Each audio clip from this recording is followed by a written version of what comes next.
যারা বেশি চিন্তা করেন তারা এই 4টি কথা শুনুন। নাম্বার 1, এই পৃথিবীতে যার যোগ্যতা যত কম তার খোঁচা দেওয়ার ক্ষমতা তত বেশি। নাম্বার 2, সবচেয়ে সহজ হলো অন্যের ভুল ধরা, আর সবচেয়ে কঠিন কাজ হলো নিজেকে সংশোধন করা।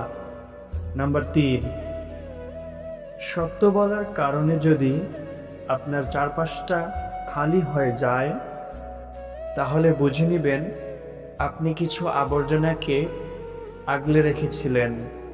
নাম্বার 4, নত হলে যদি সম্পর্ক গভীর হয় তাহলে নত হও, কিন্তু প্রতিবার যদি তোমাকেই নত হতে হয় তাহলে থেমে যাও, কারণ ভালোবাসার স্থান বুকে, পায়ে নয়।